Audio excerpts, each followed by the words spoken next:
Hello, I'm Sally Pointer. It's the 1st of April 2026 and I'm about to start a little experiment. I've been wanting to grow some flax for the last couple of years, but I haven't really got a patch of ground that's suitable at the moment. So I thought, let's do an experiment and see what's the smallest possible patch that I can still get a useful crop out of. Most books and websites on flax talk about growing large amounts. So my project here is to walk you through what I experience over the growing season with this one small pot.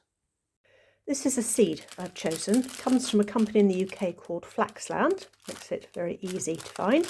And you get plenty. Now, they recommend that you need 12 grams to 1 square metre. I reckon my pot is only a little over a quarter of that, maybe nearer a half. So I'm going to use, I think I'm going to go for the 6 grams and we're going to see how it comes out. And that is about actually 7 grams it weighed out, and in the end it's probably about a tablespoon of seed. It's really not very much. Let's get that into the pot, get it covered over and let nature take its course. And this is my intended pot. It is really not big. If I put my hand down, it's probably be a bit more than a foot across and nice and deep. Nothing wrong with soil that's in there, but this really isn't very much. Normally they say to grow flax in at least a metre square. This is probably a quarter of that. The instructions say to plant about 1 inch deep. So I've taken out a bowl of soil. I've got my seeds. I'm not going to do them in drills. I'm just going to go for as even a sprinkle as I can get, which isn't actually all that even. And I'm just going to dust those around and then sprinkle back in my soil. As soon as I've done this, I'll get the watering can out. We'll give it a good watering. And then we let it do its thing. My hope is that by growing quite densely in a pot, I can easily support the plants so that they don't blow over in the wind. Look at this. It's day 10, so 10 days after we sowed them. It's the 10th of April and my seedlings are up. That's so exciting. I think I should give those another watering. The weather's quite nice at the moment. Day 20, look at these. Look, they're starting to get their second leaves. Isn't that exciting? So I'm probably going to check in every 10 days with these until we get a lot nearer to harvest. But, that's so nice. I think pretty much everything came up. Looks like we've got a good little crop. A few of the little seed coatings still clinging on there. I'm very, very happy with those. Day 30, and these are really starting to look like proper plants. You can see that they've got several sets of leaves now, and they're a good few inches tall. In fact, taller than I thought they were. I would say there's maybe 4 inches tall already. This is almost a third of the way through the usual growing period for flax. It's quick, and so far I'm really, really pleased with progress. Day 40. These are growing so fast. I'm constantly amazed at how much growth a plant can put on in just a very few days. As far as I can tell, these are looking really healthy. We're very nearly halfway through the growing season. So day 40, 10 will take us to the halfway point. And this brings us to about halfway through the growing cycle. Now it's a little bit blowy today, and can you see how these slender stems are really moving in the breeze? With larger patches of flax, it's quite common for the wind to pretty much flatten things. And I was hoping that being by the fence and being in a pot with a little bit of a side to it would protect them. But as they get taller, it may be that in the next few days I need to put some little sticks in and a bit of string round it just to make sure they don't get flattened.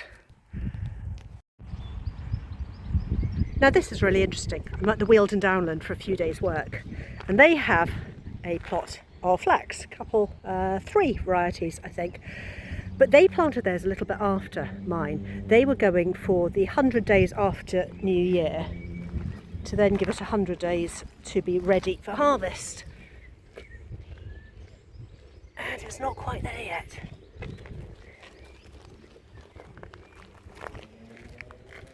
Mine is definitely taller, even though I only went in, probably 10 days or so earlier. These will catch up. They've had really good harvests here in the past, but it's so interesting to compare two different plots. It's the 1st of June today, so the 10-day mark was actually 2 days ago, but I've been away working. Look how tall some of these are getting, and look how the wind is affecting it, because despite my best intentions, I didn't get round to putting a little fence around it. We've got a couple here that are really racing away. A little tiny bit of damage to one or two. The side on the wind is definitely shorter, so I might try and get my act together and put a little bit of support around that. But it's looking so nice. I'm continually amazed how well this little experiment is working. Day 74. I've been away, so my timings are out of sync. And no, I didn't get around to the little fence on this, but what I wanted to show you this time is, isn't that beautiful? It's the first of the flowers. They're such delicate little things, but there's more coming along any time now. I think that might be the next one that's going to come out. So 3/4 of the way through our average growing cycle, and I think the next update will be out of sync as well, because we've got a lot on over the next week. Day 90. Now, as well as me never getting round to supporting these, we have had a heat wave, and everything has got really, really dry while I've been away at the Chalk History Festival. But the pot has meant they've been able to get their little roots down, and we're still flowering really nicely, and the seeds are progressing. I'm pretty sure this is exactly where it should be at this stage. Maybe a little yellower than is ideal, but we've only got 10 days till harvest. Day 97. I was debating harvesting this early, but look how many flowers we've still got coming out. They're absolutely beautiful. And whilst the seed heads are maturing really nicely, I think everybody can see that this is not yet ripe. Now, I've got a bit of a dilemma, because I was going to harvest on day 100 regardless, but I'm going to be away. So I think it's going to be day 101 that we harvest on. If this is looking ready to roll, I've had to tie it up. That wind was blowing it over so badly that all I've done is I've taken off one stalk and tied it round just to stop it from going flop. There is some evidence that for prehistoric use, flax is often harvested maybe just a little bit earlier than we would today, and it's used without retting. So as I'm not planning on retting this either, early is okay. This, I think, is definitely too early. We are really playing a waiting game now. Day 101, and I was expecting flowering to be completely over. Now, it is quite normal for 1 or 2 flowers to still be present at harvesting time, but whilst I've got a little bit of brown on the seed balls, do you know, that's not, normally you'd expect it to be about 1/3 yellow at the bottom, flowering to basically be over, bit of rattling to be going on in the seed pods. I think that really does need another day or two even for my purposes. Oh well, we'll have a look in 2 days, I think. Day 103, and I think we're going to go for it. We've still got a few flowers, but if you look down the bottom, can you see how yellowed this is? And I do want my flax a little on the green side, and almost everybody else I know is harvesting theirs around the 100-day mark, so we're going to go for it. It should be as easy, my finger out of the way, should be as easy as just pulling it up.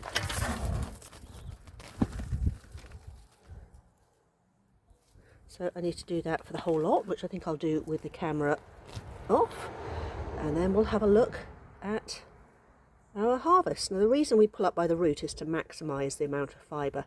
When we actually use it though, we tend to break it off sort of around about there. And there it is, this year's flax harvest. Now, it's a good sized bundle. It's about the same size as any single bundle you'd collect out of a field. It's relatively even, it's got a good length to it. It took hardly any effort at all, and I certainly didn't need a plot of land for it. This now gets dried.